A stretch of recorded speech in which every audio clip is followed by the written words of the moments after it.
আজকের ভিডিওটিতে মানবীয় ভূগোলের চিন্তাধারার অন্তর্গত পরিবেশগত দৃষ্টিভঙ্গি বিষয়ে আলোচনা করব। তো প্রথমেতে আমরা পরিবেশগত দৃষ্টিভঙ্গি বলতে ঠিক কী বোঝায় সেটি জানব। তো এখানেতে যেটি বলা হয়েছে, দেখো তোমরা, যে পরিবেশগত দৃষ্টিভঙ্গি অর্থাৎ এনভায়রনমেন্টাল অ্যাপ্রোচ মানবীয় ভূগোলের একটি গুরুত্বপূর্ণ শাখা, যা মানুষ ও প্রকৃতির পারস্পরিক সম্পর্ক বিশ্লেষণ করে আর এটি ব্যাখ্যা করে কিভাবে প্রাকৃতিক পরিবেশ মানুষের জীবনধারা, অর্থনীতি, সংস্কৃতি এবং বসতি গঠনকে প্রভাবিত করে। অর্থাৎ মানবীয় ভূগোলেতে এই যে পরিবেশগত দৃষ্টিভঙ্গি, যেটি কি বিশ্লেষণ করে না, মানুষ ও প্রকৃতির মধ্যে যে পারস্পরিক যে সম্পর্ক, সেই সম্পর্কটিকে ব্যাখ্যা বিশ্লেষণ করে থাকে। আর এই ব্যাখ্যা বিশ্লেষণের মাধ্যমেতে আমরা যেটা জানতে পারি বা যেটা উঠে আসে আমাদের সামনে, সেটা হচ্ছে যে এই যে প্রাকৃতিক পরিবেশ মানুষের জীবনধারা, অর্থনীতি, সংস্কৃতি এবং মানুষের যে বসতি, জনবসতি, তাকে কিভাবে প্রভাবিত করে থাকে।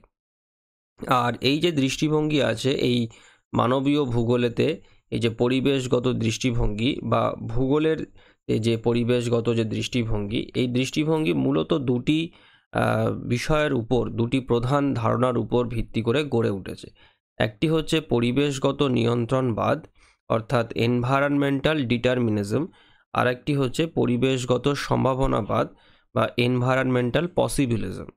তো আমরা এই দুটো যে ধারণা, এই দুটো ধারণাকে আমরা বিস্তারিতভাবে আলোচনা করব এবং জানার চেষ্টা করব যে কিভাবে এই প্রাকৃতিক পরিবেশ মানুষের জীবনযাপনের ওপরেতে, বিশেষত এই মানবীয় ভূগোলের আলোচনাতে এই পরিবেশগত দৃষ্টিভঙ্গির বিষয়টি কি।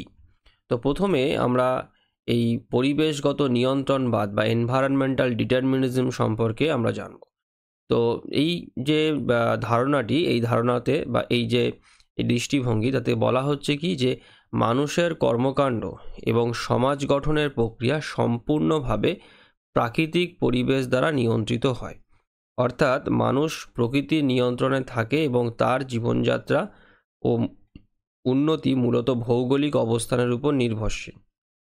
অর্থাৎ পরিবেশগত নিয়ন্ত্রণবাদের মূল কথাই হচ্ছে যে প্রাকৃতিক পরিবেশ মানুষের যে জীবনযাত্রা বা মানুষের যে কর্মকাণ্ড, সমস্ত বিষয়কে নিয়ন্ত্রিত করে। অর্থাৎ মানুষ পুরোপুরি প্রকৃতি দ্বারা নিয়ন্ত্রিত। এটাই হচ্ছে এই পরিবেশগত নিয়ন্ত্রণবাদের মূল বিষয়। অর্থাৎ মানুষের কাজকর্ম, মানুষের জীবন জীবিকা, মানুষের বসতি স্থাপন ইত্যাদি সমস্ত বিষয়গুলি, অর্থাৎ মানবীয় সমস্ত বিষয়গুলি প্রকৃতি দ্বারা অর্থাৎ প্রাকৃতিক পরিবেশ দ্বারা নিয়ন্ত্রিত হয়।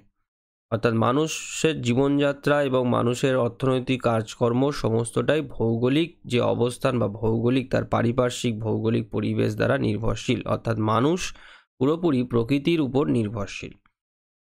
আর এর যে বৈশিষ্ট্য, এই যে পরিবেশগত নিয়ন্ত্রণবাদের যে বৈশিষ্ট্য আছে, প্রথমত কি যে প্রাকৃতিক কারণ মানুষের জীবনযাত্রার প্রধান জীবনধারার প্রধান নির্ধারক। এই দৃষ্টিভঙ্গিতে যেটা বলা হয় যে মানুষের যে জীবনধারা, মানুষের যে জীবনযাত্রা, অর্থাৎ মানবীয় জীবনের সঙ্গে যুক্ত আরও যে সমস্ত মানুষের বসবাস বসতি স্থাপন করা, মানুষের জীবিকা নির্বাহ করা, পোশাক পরিচ্ছদ, খাদ্যাভ্যাস ইত্যাদি বিভিন্ন রকম যে বিষয়গুলো রয়েছে, এই সমস্ত বিষয়, এই সমস্ত বিষয়গুলির নির্ধারক বা প্রধান নির্ধারক হচ্ছে কে না, প্রকৃতি, প্রাকৃতিক পরিবেশ।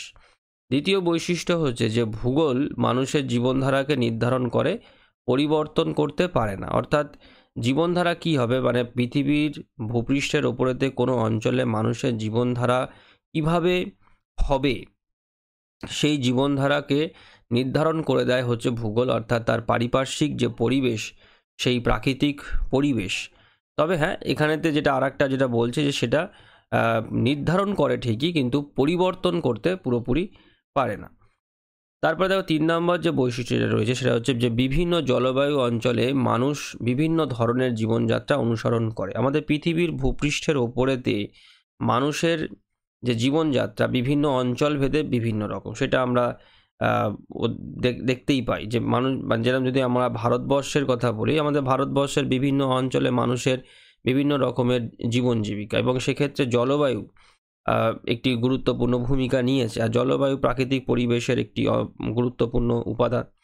তো সেইটা তো পৃথিবীর ভূপৃষ্ঠের ওপরেতে বিভিন্ন অঞ্চলেতে মানুষের যে জীবনযাত্রার যে ধরন, সেই ধরন নির্ধারণের ক্ষেত্রে এই জলবায়ু একটি বড় ভূমিকা নিয়ে থাকে।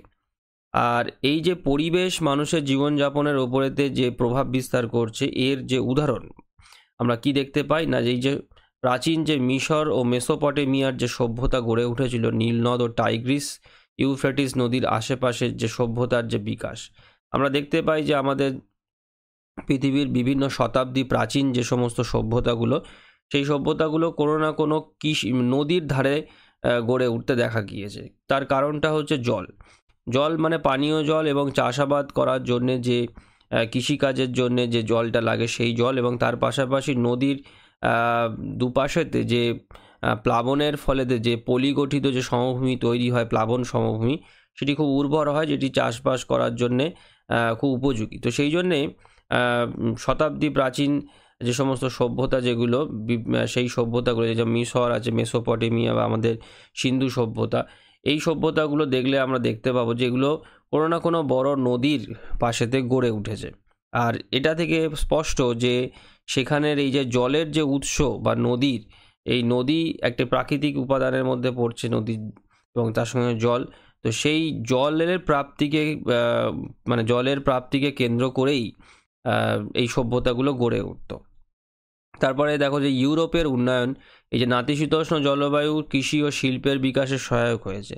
তো ইউরোপ মহাদেশ আমাদের পৃথিবীর একটি অতি উন্নত মহাদেশের মধ্যে পড়ে, এবং সেখানকার গোটা ইউরোপ মহাদেশের জলবায়ুর বেশিরভাগটাই হচ্ছে নাতিশীতোষ্ণ জলবায়ু, যেখানেতে কৃষিকাজ এবং শিল্পের বিকাশ ঘটেছে। সেই কারণেতে ইউরোপ মহাদেশের যে উন্নতি, সেই উন্নতির পিছনেতে এই জলবায়ু একটি ভূমিকা নিয়েছে। এবং এখানে তো আমরা দেখতে পাচ্ছি যে জলবায়ু প্রাকৃতিক পরিবেশের একটি উপাদান, যে কিনা মানুষের জীবনযাত্রাকে নিয়ন্ত্রণ করছে। তারপর দেখো যে মরুভূমির জীবনযাত্রা, অর্থাৎ সাহারা মরুভূমির মানুষগুলি মূলত যাযাবর ও পশুপালক নির্ভর। অর্থাৎ মরুভূমি অঞ্চলগুলোতে যদি আমরা দেখি, বিশেষত পৃথিবীর যেসব উষ্ণ মরু অঞ্চল যেগুলো রয়েছে, সেখানেতে মানুষ যাযাবর বৃত্তি বা পশুপালন করে থাকে। তার কারণ মানে এখানেতে প্রকৃতি মনুষ্য বাসের একটি প্রতিকূল পরিস্থিতি তৈরি করেছে, যে কারণেতে মানুষ একটা জায়গায় স্থায়ীভাবে বসবাস করতে পারে না, তাকে ঘুরতে হয় বিভিন্ন স্থান পরিবর্তন করে করে, বিশেষত জলের যে উৎস আছে সেই উৎসগুলোকে সন্ধান করার জন্য। তো সেই কারণেতে এই মরুভূমি অঞ্চলের মানুষেরা মূলত যাযাবর হয়ে থাকে। তারা পশুর দল বা নিয়ে এক স্থান থেকে আর এক স্থানেতে এই যাযাবরের মতন ঘুরে ঘুরে বেড়ায়। তো এখানেতেও এদের জীবনযাপনের ওপরেতে এই মরুভূমির যে রুক্ষ প্রাকৃতিক পরিবেশ নিয়ন্ত্রণ করছে। তো এটা গেল সামগ্রিকভাবে এই আমাদের পরিবেশগত যে নিয়ন্ত্রণবাদ, যেখানে আমরা দেখলাম যে প্রাকৃতিক পরিবেশ কীভাবে মানুষের জীবনযাত্রার ওপরেতে প্রভাব বিস্তার করে এবং নিয়ন্ত্রণ করছে। এরপরেতে এর যে আরেকটি যে ধারণা যেটা রয়েছে, সেটার নাম হচ্ছে পরিবেশগত সম্ভাবনাবাদ বা এনভায়রনমেন্টাল পসিবিলিজম। এখানেতে যেটি বলা হচ্ছে, দেখো যে এই দৃষ্টিভঙ্গিতে যেটা বলা হয় নাকি পরিবেশ মানুষের জীবনকে প্রভাবিত করে ঠিকই, কিন্তু মানুষ বুদ্ধি ও প্রযুক্তির মাধ্যমে পরিবেশকে পরিবর্তন করতে সক্ষম। অর্থাৎ এইখানেতে মানে এটা সম্পূর্ণ পরিবেশগত নিয়ন্ত্রণবাদের সম্পূর্ণ বিপরীত একটি ধারণা, এই সম্ভাবনাবাদ বা পসিবিলিজম। এখানেতে মানুষের যে জ্ঞান, বুদ্ধি, শিক্ষা, অর্থাৎ মানুষের যে সংস্কৃতি, এইটাকে গুরুত্ব দেওয়া হয়। তার কারণ দেখো এখানেতে স্বীকার করা হচ্ছে যে প্রাকৃতিক পরিবেশ অবশ্যই মানুষের জীবনকে প্রভাবিত করে। মানুষের জীবনের ওপরেতে তার চারপাশের প্রাকৃতিক যে পরিবেশ আছে, সেই পরিবেশ গুরুত্বপূর্ণ প্রভাব বিস্তার করে থাকে, কিন্তু সব ক্ষেত্রে সেটা ঠিক নয়। কারণ মানুষের বুদ্ধি আছে, মানুষের কাছে প্রযুক্তি আছে, সেই বুদ্ধি, প্রযুক্তি এবং মানুষের যে শিক্ষা, জ্ঞান, এর দৌলতে মানুষ কী করেছে, তার চারপাশের যদি কোনো প্রতিকূল প্রাকৃতিক পরিবেশ থাকে, সেই প্রতিকূল প্রাকৃতিক পরিবেশকে সে তার এই বুদ্ধি ও প্রযুক্তির মাধ্যমেতে পরিবর্তন করেছে এবং সেই পরিবেশকে অনুকূলেতে নিয়ে এসছে। তো এটাই পসিবিলিজমের বা সম্ভাবনাবাদের মূল বিষয়, যে প্রকৃতি মানুষের জীবনযাপনকে প্রভাবিত করলেও মানুষের শিক্ষা, বুদ্ধি, জ্ঞান, প্রযুক্তির মাধ্যমেতে মানুষও কিন্তু পরিবেশকে পরিবর্তন করতে সক্ষম। আর এর বৈশিষ্ট্যগুলোর মধ্যে দেখো, প্রথম যে বৈশিষ্ট্য রয়েছে, দেখো যে মানুষ শুধু প্রকৃতি নিয়ন্ত্রিত নয়, বরং তার উপর প্রভাব বিস্তার করতে পারে। অর্থাৎ প্রাচীনকাল থেকে মানুষের বিবর্তনের পথেতে মানুষের যে বিকাশ হয়েছে, সেই বিকাশ, যেরকম ধরো এই যে এখন বর্তমান যে আধুনিক সভ্যতার যে মানব সমাজ, এই মানব সমাজ কিন্তু প্রকৃতি দ্বারা পুরোপুরি নিয়ন্ত্রিত নয়, কারণ তার কাছে বুদ্ধি আছে, প্রযুক্তি আছে, সেই কারণেতে সেটার বলেতে সে প্রকৃতিকে পরিবর্তন করতে পারে, প্রকৃতিকে প্রতিকূলতাকে জয় করতে পারে। কিন্তু যখন মানুষ সেই প্রস্তর যুগের মানুষ যখন ছিল, সেই একদম শুরুর দিনেতে যখন মানুষ একদম সেই প্রস্তর যুগে যখন অবস্থা, গুহাবাসী যখন ছিল, সেই সময়তে মানুষের বুদ্ধির কিন্তু বিকাশ ততটা হয়নি, মানুষের কাছে প্রযুক্তি বলতে কিছুই ছিল না। সেই সময় মানুষ কিন্তু নিয়ন্ত্রিত হতো প্রকৃতি দ্বারা। সেই সময়ের দৃষ্টিকোণ থেকে দেখতে গেলে দেখা যায় যে মানুষ কিন্তু তখন সেই সময়তে মানুষ প্রকৃতি দ্বারা নিয়ন্ত্রিত হতো। কিন্তু আস্তে আস্তে বিবর্তনের পথেতে মানুষের বুদ্ধির বিকাশ হওয়ার কারণেতে, মানুষের প্রযুক্তিগত উন্নতি করার কারণেতে আজকের আধুনিক সভ্যতার মানুষ কিন্তু কোনোভাবেই পুরোপুরি প্রকৃতি দ্বারা নিয়ন্ত্রিত নয়, কারণ প্রযুক্তির বলেতে সে তার প্রতিকূলতাকে অনেক ক্ষেত্রে জয় করতে পেরেছে বা পরিবর্তন করতে পেরেছে। দ্বিতীয় বৈশিষ্ট্য হচ্ছে মানুষ তার প্রয়োজন অনুসারে পরিবেশ পরিবর্তন করে। অর্থাৎ মানুষ, যেটা আগের যে বৈশিষ্ট্য যেটা বললাম, এই যে প্রযুক্তি আছে, এই প্রযুক্তির বলিয়ান মানুষ তার প্রয়োজন অনুসারে প্রাকৃতিক পরিবেশকে পরিবর্তন করে নিয়ে আসে। অনেক প্রতিকূল প্রাকৃতিক পরিবেশকে পরিবর্তন করে টেকনোলজির মাধ্যমে, বুদ্ধির মাধ্যমেতে পরিবর্তন করে সেটাকে তার অনুকূলেতে নিয়ে আসতে সক্ষম। তারপর দেখো যে প্রযুক্তির 3 নম্বর যে বৈশিষ্ট্য, প্রযুক্তির অগ্রগতি মানুষকে তার চারপাশের পরিবেশ নিয়ন্ত্রণের সুযোগ দেয়। অর্থাৎ যখনই প্রয়োজন হয়, এই যে পরিবর্তনটা মানুষ করে তার চারপাশের পরিবেশকে, এর সঙ্গে সঙ্গে কিন্তু মানুষ প্রযুক্তির বলেতে তার পরিবেশকে কিন্তু নিয়ন্ত্রণও করতে পারে। শুধু যে পরিবর্তন করে তা নয়, পারলে মানুষ তার চারপাশের পরিবেশকে নিয়ন্ত্রণও করতে পারে। আর এর যে উদাহরণ আছে, দেখো যে প্রথমে হচ্ছে নেদারল্যান্ডস। এই যে নেদারল্যান্ডসেতে কী হয় বলো তো, যে এই যে সমুদ্রের নিচের যে অঞ্চল হলেও উন্নত প্রযুক্তি ও বাঁধ নির্মাণের মাধ্যমে তারা বাসযোগ্য করেছে। তো এই যে নেদারল্যান্ড বলে যে দেশটি আছে, এই দেশটির অধিকাংশ জমি হচ্ছে সমুদ্রের জলমগ্ন, যেটাকে পোল্ডার ল্যান্ড বলা হয়। তো এই যে পোল্ডার ল্যান্ড আছে, এই পোল্ডার ল্যান্ডগুলোকে নেদারল্যান্ডের লোকেরা কি করেছে না, এই যে সমুদ্রের জলকে মানে জলকে বেঁধে রাখার জন্যে, যাতে ওই জমিগুলোকে ডুবিয়ে না দেয়, তার জন্য উঁচু উঁচু বাঁধ নির্মাণ করেছে। সেই বাঁধ নির্মাণ করে নেদারল্যান্ড দেশটা কিন্তু খুব নিচু দেশ, যে কারণেতে নেদারল্যান্ডের ভূখণ্ডের বেশিরভাগ অংশই সমুদ্রের জলেতে ডুবে থাকে। তো যে কারণেতে চাষাবাদ তো করা যায় না, আর বসতিরও একটা অসুবিধা হয়। সেই কারণেতে সেইখানকার মানুষ কি করেছে না, সেই যে জমি আছে নেদারল্যান্ডে, সেই জমিকে তারা সমুদ্র থেকে উদ্ধার করার জন্যে, নিমজ্জিত জমিকে তারা উঁচু উঁচু বাঁধ দিয়েছে, এবং সেই বাঁধের মাধ্যমেতে সমুদ্রের জলকে আটকেছে, এবং আটকে সেই জমিগুলোকে সমুদ্রের জল থেকে, ডোবা থেকে বাঁচিয়েছে এবং উদ্ধার করেছে, পুনরুদ্ধার করে সেগুলোকে আবার বসবাসযোগ্য বা চাষযোগ্য জমিতে পরিণত করেছে। তো এটা করতে কেন পেরেছে? তার কারণ মানুষের কাছে সেই প্রযুক্তিটি আছে। সেই প্রযুক্তির মাধ্যমেতেই মানুষ এই সমুদ্রের যে বাঁধাটি যে দিয়ে রেখে দিয়েছিল, সেই বাঁধাকে অতিক্রম করেছে এবং জমিগুলোকে পুনরুদ্ধার করে সেগুলোকে কাজে লাগিয়েছে। আর যদি আজকের সেটা না থাকতো, তাহলে মানুষ কিন্তু পুরোপুরি, নেদারল্যান্ডের মানুষেরা পুরোপুরি প্রকৃতি দ্বারা নিয়ন্ত্রিত হতো। কারণ প্রকৃতি যেহেতু তাদের জমিগুলোকে জলে ডুবিয়ে দিয়েছে, সেই কারণে সেগুলোকে যেহেতু উদ্ধার করার আর কোনো প্রযুক্তি তাদের কাছে যদি না থাকতো, তাহলে সেটা তারা পারতো না। কিন্তু এখানেতেই পসিবিলিজমের গুরুত্বটা, যে এই প্রযুক্তির কারণেতে সে এই প্রতিকূল যে বাধাটি প্রকৃতি তার সামনে দিয়েছে, সেই বাধাটিকে সে অতিক্রম করতে পেরেছে।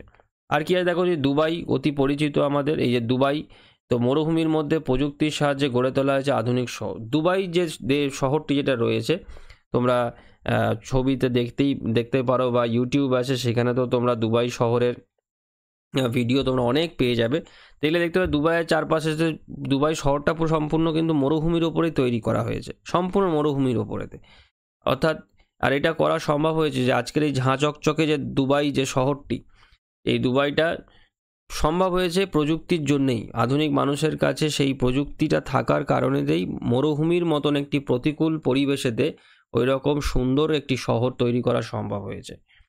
আর গ্রিন হাউস পদ্ধতির মাধ্যমে যে চাষ হয়, শীতপ্রধান অঞ্চলেতে যে ফল এবং সবজি উৎপাদন যে চাষটা, সেই চাষটাই গ্রিন হাউস যে ঘর যেগুলো হয়, কাঁচের নির্মিত যে ঘর, যেখানেতে মানে ধরো শীতপ্রধান যে সমস্ত দেশগুলো হয়, যেখানেতে প্রচণ্ড ঠান্ডার কারণেতে এই ফল শাকসবজি উৎপাদন করা একটা সমস্যা হয়ে পড়ে। তো এটা দেখো প্রকৃতির একটা বাধা, কিন্তু কিন্তু মানুষের কাছে এই গ্রিন হাউস গ্যাস তৈরি গ্রিন হাউস ঘরটা মানে নির্মাণ করে তার মধ্যে ওই গাছগুলোকে লাগিয়ে ঘরকে মানে সূর্যের আলোর মাধ্যমেতে উষ্ণ রেখে এই গাছ বৃদ্ধি করার যে পরিবেশটা সেই ঘরের মধ্যে রেখে এই ফল সবজি উৎপাদন করার যে মানে প্রযুক্তিটি মানুষের কাছে রয়েছে, যার ফলে সে ওই প্রতিকূল বাধাটিকে, প্রকৃতির বাধাটিকে অতিক্রম করতে পেরেছে। না হলে এই এটা যদি মানুষের না জানা থাকতো, এই প্রযুক্তিটা যদি মানুষের কাছে না থাকতো, যে গ্রিন হাউস নির্মাণ করে চাষবাস করার যে প্রযুক্তিটা, তাহলে ওই শীতপ্রধান ওই দেশগুলোতে শীতকালেতে বিশেষ করে যখন টেম্পারেচার অনেক কমে যায়, তখন এই ফল শাকসবজির চাষ মানুষ করতে পারতো না। তো এইরকমভাবেই দেখো যে এই যে পরিবেশগত মানে সম্ভাবনাবাদে যেটা বলা হয়েছে, যে মানুষ প্রকৃতি দ্বারা মানে মানুষের জীবনকে প্রকৃতি বা প্রাকৃতিক পরিবেশ মানুষের জীবনকে প্রভাবিত করছে, কিন্তু মানুষ আবার কিন্তু বুদ্ধি এবং প্রযুক্তির বলেতে সে তার পরিবেশকে পরিবর্তন করছে। অর্থাৎ যেখানে যেখানে তার জীবনযাত্রার ক্ষেত্রে প্রকৃতি একটি বাধা হয়ে দাঁড়িয়েছে, সে প্রযুক্তি তার বুদ্ধি দিয়ে সেই বাধাকে অতিক্রম করেছে এবং সেই প্রতিকূলতাকে সে জয় করেছে। এরপরে দেখো এই দুটো যে ধারণা আছে, দুটো ধারণার মাঝখানের একটি ধারণা এখন বর্তমানেতে তৈরি হয়েছে, সেটা হচ্ছে পরিবেশগত নিরপেক্ষবাদ, মানে এনভায়রনমেন্টাল নিউট্রালিজম। এইটাতে দেখো এটি এক অতি সাম্প্রতিক একটা দৃষ্টিভঙ্গি, যেখানেতে বলছে দেখো যে মানুষ ও প্রাকৃতিক মানে প্রকৃতির মধ্যে পারস্পরিক সম্পর্ক আছে, তবে তারা একে অপরের উপর সম্পূর্ণ নির্ভরশীল নয়। মানে প্রকৃতি মানুষের উপরেও নির্ভরশীল নয়, যেটা কোনো সময়তেই ছিল না, আবার মানুষও পুরোপুরি প্রকৃতির উপরও নির্ভরশীল নয়। তো এইরকম একটা মাঝামাঝি একটা জায়গা যেটা ধারণা পোষণ করা হয়, যে মানে আমরা নিয়ন্ত্রণবাদে যেটা দেখছি যে মানুষ পুরোপুরি প্রকৃতি দ্বারা নিয়ন্ত্রিত, আবার আমরা সম্ভাবনাবাদে দেখছি যে মানুষ পুরোপুরি প্রকৃতি দ্বারা নিয়ন্ত্রিত নয়, মানুষ তার প্রযুক্তির বলেতে সে প্রকৃতিকে পরিবর্তন এবং নিয়ন্ত্রণ করতে পারছে, মানে পুরোপুরি নয়। কিন্তু এই এনভায়রনমেন্টাল নিউট্রালিজমেতে বা নিরপেক্ষবাদেতে যেটা আমাদেরকে বলা হচ্ছে, সেটা হচ্ছে যে মানুষ ও প্রকৃতির মধ্যে পারস্পরিক সম্পর্ক আছে, তবে তারা একে অপরের উপর সম্পূর্ণরূপে নির্ভরশীল নয়। আর এটাকে আর একটু ভালোভাবে বোঝার জন্য এর যে বৈশিষ্ট্য, এর যে মূল যে ভাবনা এটা রয়েছে, সেটা একটু বললে বুঝতে পারবে। তো দেখো এখানে প্রথমে যেটা বলা হচ্ছে, দেখো যে মানুষ ও প্রকৃতির মধ্যে একটি ডাইনামিক সম্পর্ক আছে, মানে পরিবর্তনশীল বা গতিময় বলতে পারো, যে সময়ের সঙ্গে সঙ্গে পরিবেশ যেমন বদলেছে, মানুষের সঙ্গে প্রকৃতির যে সম্পর্ক সেটাও তেমনভাবে বদলেছে, মানে একই রকম নেই। যেটা আমি একটু আগে যেটা বললাম না, যে মানুষ সেই প্রস্তর যুগের মানুষ যখন মানুষ একদম মানে তার কাছে সংস্কৃতি তার বলতে কিছুই যখন তার ছিল না, সে পুরোপুরি তখন প্রকৃতি দ্বারা নিয়ন্ত্রিত হতো। কিন্তু আস্তে আস্তে যখন তার মধ্যে সংস্কৃতি এসছে, তার শিক্ষা বুদ্ধি এগুলো এসছে, তার কাছে যখন আধুনিক প্রযুক্তি এসছে, তখন এই সম্পর্কটা সময়ের সঙ্গে সঙ্গে কিন্তু বদলে গেছে, এবং তখন দেখা গিয়েছে যে মানুষ প্রকৃতিকে আস্তে আস্তে নিয়ন্ত্রণ করতে শিখেছে, প্রকৃতির অনেক বিষয় যেগুলোকে মানুষ পরিবর্তন করতে শিখেছে। তো এটা তারপর দেখো যে প্রাকৃতিক পরিবর্তনের সাথে মানুষও নিজেকে খাপ খাইয়ে নেয়, অবশ্যই। যেটা আমাদের চার্লস ডারউইন যেটা আমাদেরকে বলেছিলেন, তার যে বিবর্তনের যে তত্ত্বতে, যে প্রকৃতির সঙ্গে যে সমস্ত প্রাণীরা বা জীবেরা খাপ খাইয়ে নিতে পারেনি, মানে মানিয়ে নিতে যারা পারেনি, তারা কিন্তু আস্তে আস্তে প্রকৃতি থেকে বিলুপ্ত হয়ে গিয়েছে।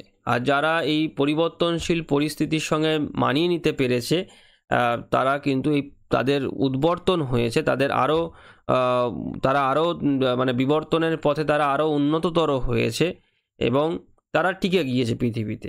আর মানুষ হচ্ছে সেই প্রাণী যে বিবর্তনের পথে নিজেকে সময়ের সঙ্গে সঙ্গে বদলেছে, এবং সেই কারণেতেই বিবর্তনের পথে মানুষ মানে সব থেকে উপরের প্রাণীতে পরিণত হয়েছে। পৃথিবীতে আরও অন্যান্য প্রাণী যারা রয়েছে তাদের থেকেও অনেক উপরে, মানুষের থেকেও অনেক শক্তিশালী প্রাণী আছে, হ্যাঁ, কিন্তু শক্তিশালী ও হিংস্র প্রাণীও রয়েছে। কিন্তু তাদেরকেও মানুষ নিয়ন্ত্রণ করতে শিখেছে। তার কারণ বিবর্তনের পথেতে মানুষ পরিবেশের সঙ্গে আস্তে আস্তে মানিয়ে নিয়েছে, যে কারণেতে পরিবেশ পরিবর্তনের সঙ্গে সঙ্গে সে মানিয়ে নিয়েছে এবং যে কারণে তার উদ্বর্তন হয়েছে, তার বুদ্ধির বিকাশ হয়েছে, যে কারণেতেই বিবর্তনের পথেতে সে সবথেকে উঁচুতে অবস্থান করছে। তারপর দেখো যেটা বলছে যে প্রযুক্তির সাহায্যে মানুষ পরিবেশের প্রতিকূলতা দূর করতে পারে, কিন্তু কিছু সীমাবদ্ধতা সবসময় আছে। তো আমাদের কাছে প্রযুক্তি আছে প্রকৃতিকে পরিবর্তন করা, আশপাশের প্রতিকূলতাকে দূর করার প্রযুক্তি হয়তো আমাদের কাছে আছে, কিন্তু প্রযুক্তি থাকা সত্ত্বেও আমাদের সেই প্রযুক্তির কিছু কিছু সীমাবদ্ধতা আছে। আমরা চাইলেই সমস্ত পরিবেশের প্রতিকূলতাকে আমরা কিন্তু প্রযুক্তির বলেতে আমরা দূর করতে পারবো না। কিছু লিমিটেশন অবশ্যই আছে, আর যে কারণেতেই আমরা পুরোপুরি এখনও পর্যন্ত প্রকৃতির নিয়ন্ত্রণ থেকে মুক্ত নই। প্রকৃতি আমাদের সেই সমস্ত জায়গা যেখানেতে মানুষ এই প্রযুক্তির সাহায্যেও সেই প্রতিকূলতাকে দূর করতে পারেনি, সেই সমস্ত জায়গাগুলোতে প্রকৃতি আমাদের এখনও নিয়ন্ত্রণ করে থাকে। আর এই উদাহরণ দেখো, যেরকম এই জলবায়ু পরিবর্তনের ফলেতে কৃষির অভিযোজন, এটা একটা এই যে পরিবর্তনশীল পরিবেশের সঙ্গে যে মানিয়ে নেওয়ার যে ব্যাপারটা, দেখো যে জলবায়ু যত আস্তে আস্তে পরিবর্তন হচ্ছে, সঙ্গে সঙ্গে সেই সঙ্গে সঙ্গে মানুষের যে কৃষিকাজ, সেই কৃষিকাজের ধরন কিন্তু আস্তে আস্তে বদলেছে সময়ের সঙ্গে সঙ্গে। তারপর দেখো স্থিতিশীল উন্নয়নের মাধ্যমে যে পরিবেশ রক্ষা, এটাও একটা গুরুত্বপূর্ণ। স্থিতিশীল উন্নয়ন মূলত যেটা হয় যে উন্নয়নের ধারাবাহিকতাটাকে স্থিতিশীল করতে হবে, ধারাবাহিক করতে হবে, যেটার মাধ্যমেতে আমরা এই পরিবেশকে আমরা রক্ষা করতে পারি বা পরিবেশের বিভিন্ন বিষয়গুলোকে আমরা ধ্বংসের হাত থেকে বাঁচাতে পারি। যে মানুষ তো সভ্যতার সঙ্গে সঙ্গে আস্তে আস্তে তার প্রযুক্তির উন্নয়নের সঙ্গে সঙ্গে সে তো পরিবেশকে এতটা পরিমাণেতে বদলাচ্ছে যে আজকের যার ফলে আমরা পরিবেশ দূষণ পেয়েছি। মানে শিল্প বিপ্লবের পরেতে মানে মানুষ আস্তে আস্তে শিল্পে এত উন্নতি করেছে যে আমরা শিল্প বিপ্লবের পরবর্তীকালেতে পরিবেশ দূষণ পেয়েছি। আস্তে আস্তে আমাদের গ্লোবাল ওয়ার্মিং বা বিশ্ব উষ্ণায়ন, যেটা খুবই চর্চিত বিষয় এখন, সেটা হচ্ছে। তার সঙ্গে সঙ্গে আরও বিভিন্ন যে সমস্ত প্রাকৃতিক মানে মানুষ এত পরিমাণে তার চারপাশের প্রাকৃতিক পরিবেশের উপরেতে অত্যাচার করেছে বা পরিবর্তন করেছে তার প্রযুক্তির বলে বলীয়ান হয়ে, যে প্রকৃতি এবার এতে আস্তে আস্তে মানে তার যে রূপ, তার যে মানে সেই মানে কি বলা চলে যে করালো রূপ, সেটা দেখাতে শুরু করে দিয়েছে যে আমি তো এতদিন ধরে অত্যাচার সহ্য করেছি, এবারেতে আমার পালা রুখে দাঁড়ানোর। এবং প্রকৃতি যখন এই রুখে দাঁড়ানোর ব্যাপারটা করে তখন তো আর কিছু করার থাকে না। আর যেটাই কারণেতেই আস্তে আস্তে দেখো যে আমরা একটা এমন জলবায়ুগত পরিবর্তনের মধ্যে দিয়ে যাচ্ছি যে অসহনীয় গরম, এবং তার সঙ্গে সঙ্গে বিভিন্ন রকমের প্রাকৃতিক যে দুর্যোগ, বন্যা থেকে আরম্ভ করে আরও যে সমস্ত ভূমিকম্প বা ঝড় থেকে আরম্ভ করে ইত্যাদি বিভিন্ন রকম হচ্ছে। তো এই যে ব্যাপারগুলো, এটিগুলো কিন্তু মানুষের কার্যকলাপের ফলেতেই হয়েছে। আর এইখানেতেই এই ব্যাপারটা এসে দাঁড়ায় যে স্থিতিশীল উন্নয়ন, মানুষের যে উন্নয়নমূলক যে কর্মকাণ্ড, সেই কর্মকাণ্ডের ফলেতেই কিন্তু এত আমরা সভ্যতাকে উন্নতির দিকে এগিয়ে নিয়ে যাচ্ছি, কিন্তু আমরা তার সঙ্গে সঙ্গে পরিবেশের মানে কেউ কিন্তু পরিবর্তন করছি এমনভাবে, যেটার কারণেতে আমরা এই আজকের এই অবস্থায় এসে পৌঁছেছি।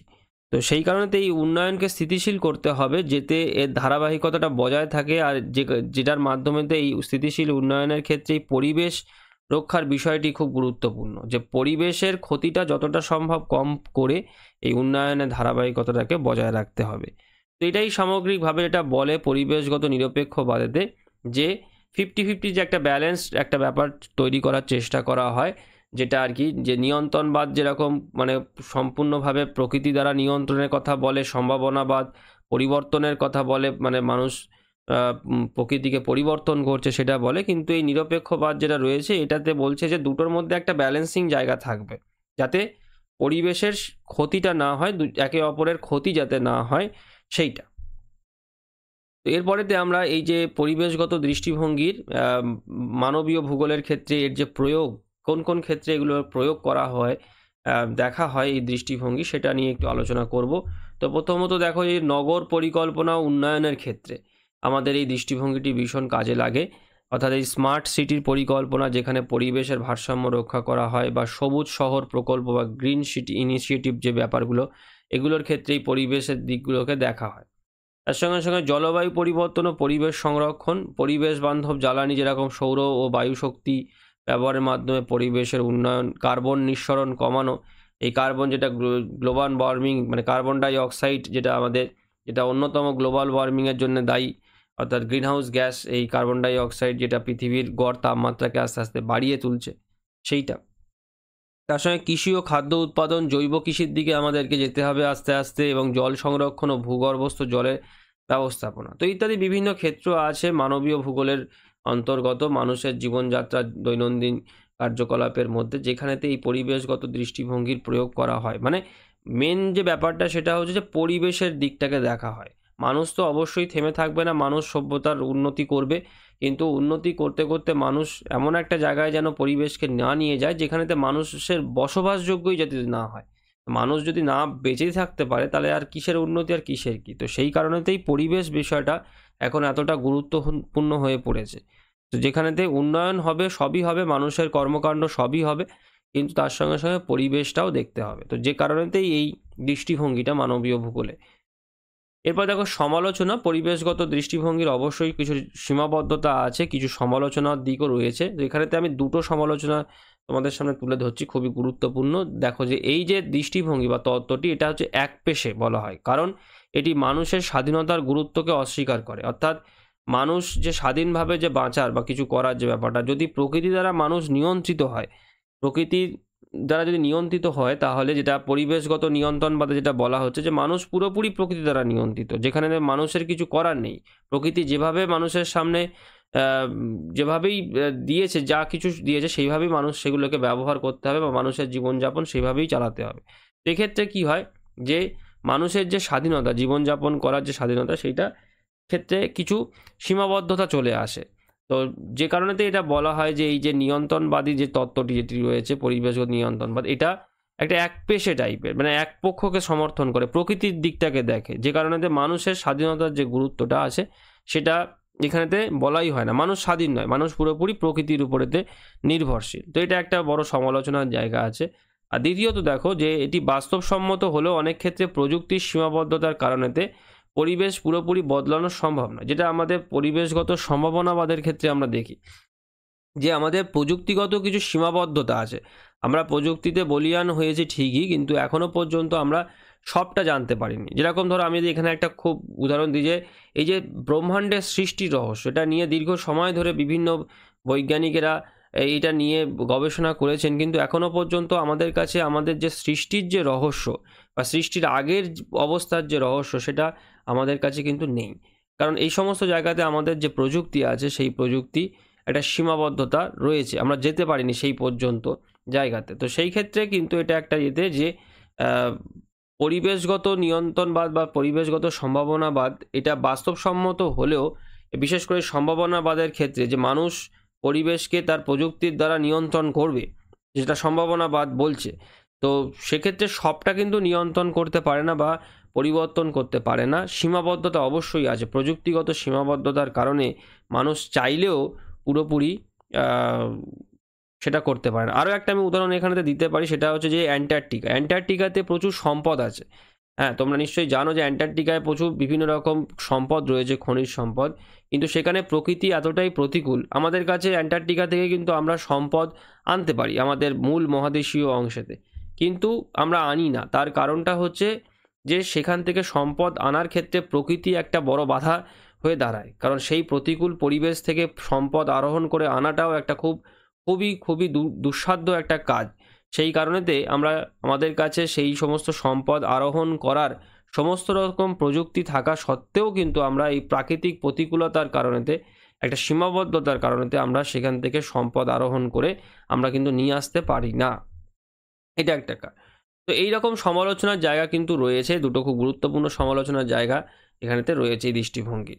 আর সবার শেষে যেটা যেটা একদম শেষেতে বলবো, যে এই যে পরিবেশগত যে দৃষ্টিভঙ্গি, এটা মানবীয় ভূগোলের একটা অন্যতম গুরুত্বপূর্ণ চিন্তাধারা। কারণ পরিবেশ বাদ দিয়ে মানবীয় ভূগোল আলোচনা হতেই পারে না, ভূগোলের আলোচনাই হতে পারে না, কারণ ভূগোলেতে পরিবেশ এবং মানুষ দুটো খুবই গুরুত্বপূর্ণ বিষয়।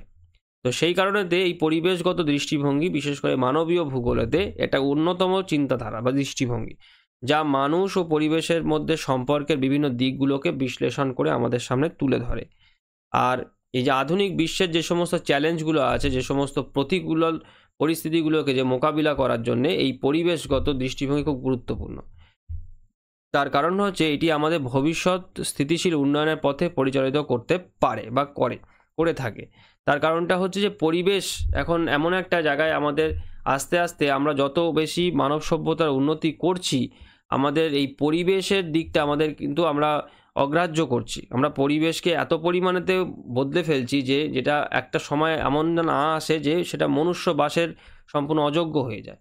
তো সেই ক্ষেত্রেই এই মানবীয় ভূগোলেতে, যেহেতু মানবীয় ভূগোল মানুষের বিভিন্ন কর্মকাণ্ডগুলোকে নিয়ে আলোচনা করছে, মানুষের জীবনযাত্রার বিভিন্ন দিকগুলোকে নিয়ে আলোচনা করছে, তো সেখান থেকে যে সমস্ত পরিবেশগত যে চ্যালেঞ্জ বা যে সমস্ত প্রতিকূলতাগুলো সৃষ্টি হচ্ছে, যেগুলো আগামী দিনেতে মানুষের জীবনযাত্রাকে বিঘ্নিত করতে পারে, সেগুলোকে যাতে শুধরে নেওয়া যায় বা যতটা সম্ভব পারা যায় সেগুলোকে যাতে কমাতে পারা যায়, অর্থাৎ সেই স্থিতিশীল উন্নয়নের যে পথ, সেই পথের দিকে আমাদেরকে পরিচালিত করতে সাহায্য করে এই পরিবেশগত দৃষ্টিভঙ্গি।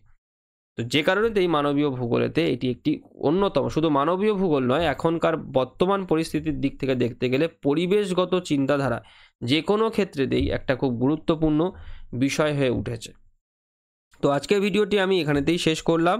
সবাই ভালো থেকো। Thank you.